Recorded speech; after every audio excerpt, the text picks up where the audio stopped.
गुस्ताखी माफ हरियाणा में आपका स्वागत है। हरियाणा में 50 साल से खोजी पत्रकारिता कर रहे पवन कुमार बंसल गुरुग्राम में पेरेंट्स अपना ज्यादातर पैसा बच्चों की एजुकेशन पर खर्च करते हैं। दूसरा हम चर्चा करेंगे, हरियाणा असेंबली ने पास किया कि जो गैंगस्टर है उनका महिमा मंडन मीडिया में ना किया जाए, बड़ा अच्छा कदम है। तीसरा, मेरी किताब खाकी के सबरंगे किस्से में से कुछ रोचक किस्से बताएंगे। आपको हम बता दें, पहला किस्सा हम चर्चा करते हैं। हरियाणा के रिटायर्ड आईएएस अफसर हैं, आईएएस अफसर जनाब NC वधवा साहब। वो हुडा, जिसको आजकल HSB भी कहते हैं, तब हुडा थी, हुडा के प्रशासक थे। उनका बेटा गुड़गांव में गाड़ी चला रहा था, तो कोई लाइट वाइट क्रॉस हो गई होगी, ट्रैफिक पुलिस के जवान ने उसको रोका। उसने, उनके बेटे ने नहीं बताया मेरा क्या पिताजी क्या थे क्या नहीं। उन्होंने कहा मेरा चालान कर दीजिए भाई। अब जब हवलदार चालान करने लगा तो उसने एड्रेस देखा, तो उसने उससे पूछा, आप क्या उन्हीं वधवा साहब के बेटे हो जो हुडा में प्रशासक थे? उन्होंने कहा हाँ।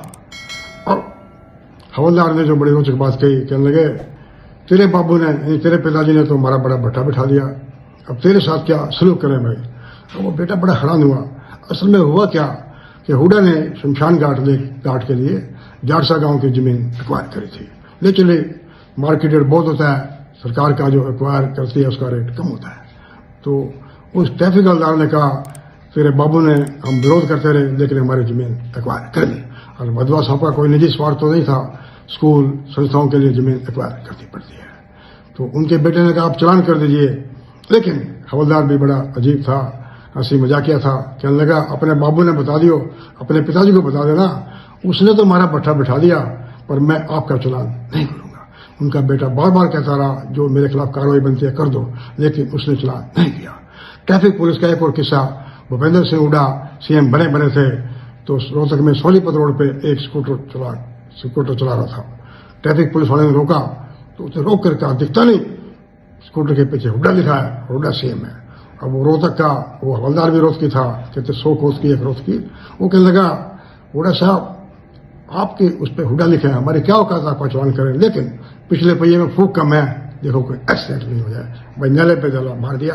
एक सर्वे हुआ कि NCR में और गुड़गांव में पेरेंट्स का ज्यादा खर्चा बच्चों की एजुकेशन पर होता है। आपको बता दें, सरकार की तरफ से तो एजुकेशन की कोई व्यवस्था नहीं है। प्राइवेट स्कूल है, बड़े महंगे स्कूल है, जहां पर बड़ा खर्चा होता है, जहां पे आम आदमी अपने बच्चों को पढ़ा नहीं सकता। आपको बता दें, सरकार की प्रायोरिटी नहीं है प्राइमरी स्कूल पढ़ाने की।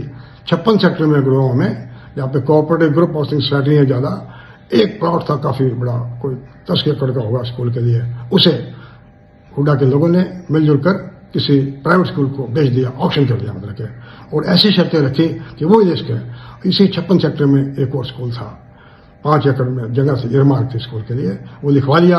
स्कूल को जरूरत नहीं है, पहले वहां तहसील बन गई और उसके बाद हुडा का दफ्तर बन गया। उसके बाद रातों रात उसको अशोक सिंघल रिसर्च यूनिवर्सिटी के नाम से अलॉट कर दिया। अब ना कोई यूनिवर्सिटी है, ना कोई फैकल्टी है। इसी तरह एक और प्लॉट मैडोना सोसाइटी के सामने खाली पड़ा है, स्कूल के लिए पड़ा है, स्कूल बनाने की कोई प्रायोरिटी नहीं है।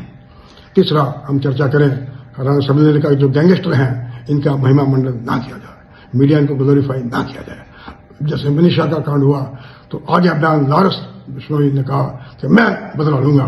हम सरकार की बात से सहमत है, क्योंकि अगर क्रिमिनल को पब्लिसिटी ना मिले तो उनका मोरल डाउन होता है, और उनके बारे में पब्लिसिटी सुनकर, उनके ग्लोरिफिकेशन को देखकर युवक उनकी तरफ गैंग में शामिल होने के लिए आकर्षित होते हैं। लेकिन मैं हरियाणा के DGP शत्रुजीत से आग्रह करूंगा, ये तो ठीक है मीडिया पर अंकुश लगना चाहिए, लेकिन जो पुलिस अफसर होटलों में छापे मारते हैं कि वहां पे अनैतिक देह व्यापार चल रहा है, ये अनैतिक तो है, इसके लीगल होने ना होने पर क्वेश्चन मार्क है। क्योंकि दो एज बंदे, एक जो अपने आप को 18 साल से उम्र ऊपर है, मनोरंजन कर रहे हैं, होटल में बैठे हैं, क्या कर रहे हैं, बातचीत कर रहे हैं, छापा मारती है पुलिस। छापा मारते बाहर लड़कियों की फोटो जारी करती है, कुछ लोगों में मुकदमे कर देती है, कुछ का मामला रफा दफा कर देती है। कैसे रफा दफा करती है, इस पर भी कंट्रोल होना चाहिए और कोई रेगुलेशन करना चाहिए। नमस्कार, हम यहाँ 1 मिनट